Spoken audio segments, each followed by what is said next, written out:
اعوذ باللہ من الشیطان اللعین الرجیم بسم اللہ الرحمن الرحیم الحمد للہ رب العالمین الصلاة والسلام علی اشرف الانبیاء ابی القاسم محمد اللہم صلی علی محمد وآل محمد وعلی آلہ الطیبین الطاہرین المعصومین اما بعد. ناظرین محترم، جیسا کہ گفتگو امام موسیٰ کاظم علیہ السلام کے حوالے سے ہے، ظاہر سی بات ہے کہ جو ہمارے امام ہیں وہ ہمارے لیے مشعل راہ ہیں، وہ ہمارے ہادی ہیں. ان کا قول اور ان کا فعل یہی ہمارے لیے نجات اور یہی ہمارے لیے راہ دکھاتے ہیں، اور یہی ہمارے لیے ہماری زندگی کے لیے راستہ طے کرتے ہیں. اور صحیح شیعہ وہی ہے کہ جو ائمہ طاہرین علیہم الصلاۃ کے بتائے ہوئے اقوال، ان کے جو اقوال ہیں یا ان کے جو افعال ہیں، ان کے اقوال اور افعال کی صورت میں اپنی زندگی کو گزارے. جو ان کے اقوال ہیں، جو ان کے افعال ہیں، ان کی پیروی کرے. صحیح شیعہ وہ ہیں. لہٰذا میں آج امام موسیٰ کاظم علیہ السلام جو 7ویں امام ہیں ہمارے، امام موسیٰ کاظم علیہ السلام کے حوالے سے ان کے کچھ اقوال پیش کرنا چاہتا ہوں، تاکہ ہم اپنی زندگی کو امام علیہ السلام کے قول کی زیر نظر، امام علیہ السلام کے قول کے تحت صحیح طرح سے ہم اپنی زندگی کو گزار سکیں. لہذا ناظرین محترم، غور سے یہ جو اقوال ہیں امام علیہ السلام کے، ہم اگر اس کو دیکھیں تو یہ ہمارے لیے عظیم ہے. امام علیہ السلام فرماتے ہیں، اپنے بعض بیٹوں کو سے مخاطب ہو کر فرماتے ہیں، یا بنی ایاک ان یراک اللہ فی معصیۃ نہاک عنہا. جیسا کہ میں نے عرض کیا ہے کہ امام علیہ السلام کی سیرت، ان کا قول، یہی ہمارے لیے مشعل راہ ہیں. لہذا انسان کی زندگی اگر دیکھیں، ائمہ طاہرین علیہ السلام جو نبی اکرم کے بعد ہمارے راہبر ہیں، تو وہ راہبر کیوں ہیں؟ راہبر اسی لیے ہیں کہ وہ ہمیں بتاتے ہیں صحیح چیز، حقیقت، ان کے اقوال جو ہیں. لہذا امام علیہ السلام نے فرمایا اپنے بیٹے سے مخاطب ہو کر، یا بنی ایاک ان یراک اللہ فی معصیۃ نہاک عنہا. اے میرے لال، خبردار، اللہ رب العزت تمہیں اس جگہ پر نہ دیکھے، اس معصیت، اس گناہ میں نہ دیکھے کہ جس معصیت اور گناہ سے اللہ رب العزت نے تمہیں منع کیا ہے، تمہیں دور رکھا ہے، تم سے کہا ہے کہ اس کے قریب نہ جانا. وَإِيَّاكَ أَن يُفْقِدَكَ اللَّهُ عِنْدَ طَاعَةٍ أَمَرَكَ بِهَا. اور اے میرے لال، تمہارے لیے سزاوار ہے، ضروری ہے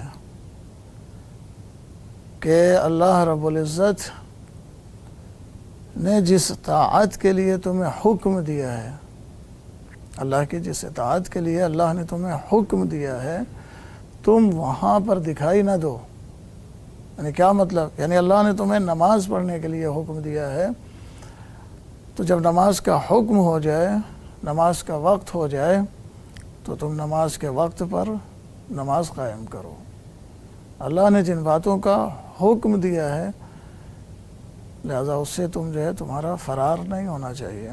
امام علیہ السلام فرماتے ہیں، وَعَلَيْكَ بِالْجِدِّ.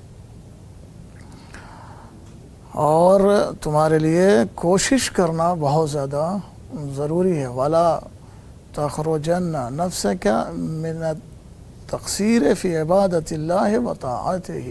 میرا لال، تمہارا نفس تمہیں اللہ سے بارگاہ میں مقصر نہ بنائے، تمہیں اللہ کی عبادت اور اللہ کی طاعت سے دور نہ کرے۔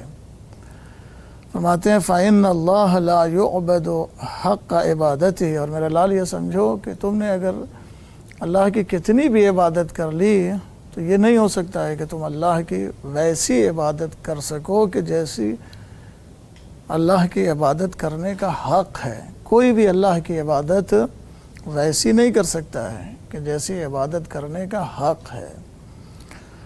لہٰذا امام علیہ السلام کے اس قول کی نظر میں تناظر میں ہمیں اپنی عبادتوں پر ناز یا فخر نہیں کرنا چاہیے، بلکہ اگر ہم اللہ کی عبادت کریں تو کبھی بھی یہ خیال نہ کریں، یہ تصور نہ کریں کہ ہم نے اللہ کی عبادت کر لی ہے اور یہ ہم نے بہت ہی عظیم کام کر لیا ہے۔ وَإِيَّاكَ وَالْمَزَاحِ، امام علیہ السلام دیکھیں یہ جملہ، امام علیہ السلام فرماتے ہیں إِيَّاكَ وَالْمَزَاحِ، اور میرے لال دیکھو مزاح کے قریب نہ جانا۔ کیا فرمایا امام نے؟ مزاح کے قریب نہ جانا۔ وَإِيَّاكَ الْمَزَاحِ، کیوں؟ فَإِنَّهُ يَذْهَبُ بِنُورِ إِيمَانِكَ وَيَسْتَخِفُّ مُرُوَّتَكَ، کہہ رہے ہیں امام علیہ السلام کہ یہ تمہارے ایمان کا نور جو ہے، نور ایمان ہے نا، ایمان ہے اور ایمان کا نور، فرما رہے ہیں کہ یہ جو نور ایمان ہے، ایمان کے اندر جو جلا ہوتی ہے، مزاح جو ہے وہ اسے ختم کر دیتا ہے، اسے لے لیتا ہے۔ یہ امام علیہ السلام فرماتے ہیں وَإِيَّاكَ الضَّجْرُ وَالْكَسْلُ، امام فرماتے ہیں کسل اور زجر، سستی اور بے چینی، اس سے پرہیز کرو۔ فَإِنَّهُمَا يَمْنَعَانِ حَدَّكَ مِنَ الدُّنْيَا وَالْآخِرَةِ، کیونکہ یہ زجر یعنی بہت زیادہ جو ہے وہ پریشان ہونا اپنے آپ میں اور سستی کرنا کا، یہ دونوں چیزیں ایسی ہیں ناظرین محترم بہت ہی قیمتی یہ جملے امام علیہ السلام کے، جو ایک انسان کو سعادت بھری زندگی جینے کے لیے بہت کچھ سکھاتے ہیں۔ لہٰذا ہمیں چاہیے کہ ہم امام علیہ السلام کے ان جملوں پر، ان کلمات پر غور کریں۔ فرماتے ہیں فَإِنَّهُمَا، یعنی یہ زجر اور کسل، یعنی تھوڑی تھوڑی بات پر اپنے آپ کو کرنا، اپنے آپ کو لعنت ملامت کرنا، یا یہ ہے کہ کسل سستی کرنا کا، یہ دونوں جو ہیں یہ انسان کو دنیا اور آخرت دونوں کی جو کامیابی ہے نا اس سے روکتے ہیں۔ لہٰذا ہمارے جو ائمہ ہیں، امام موسیٰ کاظم علیہ السلام اور دیگر جو ائمہ ہیں ہمارے، امام علیہ السلام ائمہ جو ہیں وہ ہمارے لیے مشعل راہ ہیں دنیا اور آخرت کے لیے۔ تو عزیزان محترم، ناظرین محترم، کیوں ہیں بھئی؟ ان کے اقوال، ان کے افعال ہمیں اس کو پڑھنا چاہیے اور ان کے اوپر غور کرنا چاہیے اور ان کے اوپر عمل کرنا چاہیے۔ لیکن ہم ائمہ طاہرین علیہ السلام کو امام تو مانتے ہیں، امام موسیٰ کاظم علیہ السلام کی امامت کا اقرار تو کرتے ہیں، کہتے ہیں کہ امام موسیٰ کاظم علیہ السلام امام ہیں، ان کے کرامات اور ان کے معجزات اور ان کے اخلاق یہ سب سنتے تو ہیں، لیکن ان کا جو اقوال ہیں ان کے اوپر ہم صحیح طرح سے فکر نہیں کرتے، غور نہیں کرتے، جس کی وجہ سے یہ جو زندگانی دنیا کی جو زندگی ہے نہ اس میں ہم صحیح طرح سے کامیاب زندگی گزار پا رہے ہیں، اور نہ ہی آخرت کی جو زندگی، آخرت کے لیے ہم صحیح طریقے سے اپنے لیے اعمال اکٹھا کر پا رہے ہیں۔ عزیزان محترم، ایک اور روایت امام علیہ السلام کی آپ کے سماعتوں کے حوالے کرتا ہوں، اس لیے کہ یہ اس امید کے ساتھ کہ انشاءاللہ اگر ان پہ عمل ہو جائے، ناظرین محترم اس پر کوئی بھی ایک شخص بھی عمل کر لے تو یہ بہت بڑی کامیابی ہوگی۔ امام علیہ السلام فرماتے ہیں اجتہدوا ان یکون زمانکم 4 ساعات، امام علیہ السلام فرماتے ہیں کہ آپ کوشش یہ کرو کہ آپ اپنے جو وقت ہے آپ کا، اپنے وقت کو آپ 4 حصوں میں تقسیم کرو۔ ناظرین محترم، آج ہم دیکھیں امام علیہ السلام ہمیں کیا سکھا رہے ہیں، اور ہم ہیں کہ آج کے زمانے میں اپنے وقت کو ہی منظم نہیں کر پا رہے ہیں۔ امام علیہ السلام فرماتے ہیں اجتہدوا، کوشش کرو کہ ان یکون زمانکم 4 ساعات، کہ آپ کی جو یہ زمانہ ہے، جو دن ہے یعنی وقت ہے، ایک دن 24 گھنٹہ، اس کو جو ہے آپ 4 حصوں میں تقسیم کریں. ساعتاً لمناجات اللہ، اس میں سے ایک حصہ جو ہے وہ اللہ تعالیٰ سے مناجات کرنے کے لیے مخصوص کرو. وساعتاً لامر المعاش، اور ایک حصہ اپنی زندگی گزارنے کے لیے جو ضروریات ہیں ان کی تلاش میں مخصوص کرو. وساعتاً لمعاشرة الاخوان والثقات الذين يعرفونكم عيوبكم، کہا اور ایک حصہ مختص کرو اپنے ان بھائیوں کے ساتھ کہ جو تمہارے نزدیک ثقہ ہیں، بھروسے مند ہیں، ان کے ساتھ اٹھنے بیٹھنے اور ملاقات کے لیے. کیوں؟ اس کی وجہ کیا ہے؟ کیوں ان کے ساتھ مختص کرو؟ امام علیہ السلام فرما رہے ہیں کہ مختص کرو. کیوں مختص کرو؟ یہ وقت دیکھیں، یہ جملہ ناظرین محترم کتنا اہم ہے. فرماتے ہیں کہ کیا لمعاشرت الاخوان، یعنی ایسے جو بھروسے مند آپ کے بھائی ہیں، دوست ہیں، برادر ایمانی ہیں، ان کے ساتھ ملنے جلنے پر ایک وقت معین کرو. کیوں؟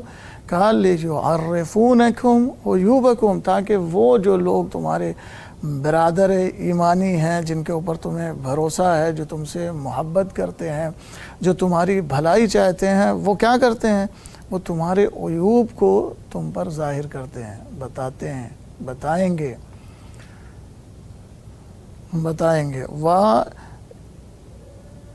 یخلصونکم فی الباطن، اور یہ جو ہیں جو باطن میں تمہارے جو ہیں وہ کیا ہیں؟ مخلص ہیں. وساعتاً، چوتھی چیز یہ ہے تخلون لذاتکم فی غیر محرمین، اور جو ہے یہ ایک وقت معین کرو جو تمہاری اپنی لذات کے لیے ہے. عزیزان محترم، ناظرین محترم، ائمہ کی زندگی، ائمہ کے اقوال ہمارے لیے مشعل راہ ہیں. ہمیں چاہیے کہ ہم انہیں زیادہ سے زیادہ پڑھیں اور ان کا مطالعہ کریں اور اس پر عمل کریں، تاکہ ہماری زندگی جو ہے وہ خوشگوار ہو سکے، دنیا میں بھی ہم خوشگوار زندگی گزار سکیں اور آخرت ہماری بہترین ہو سکے.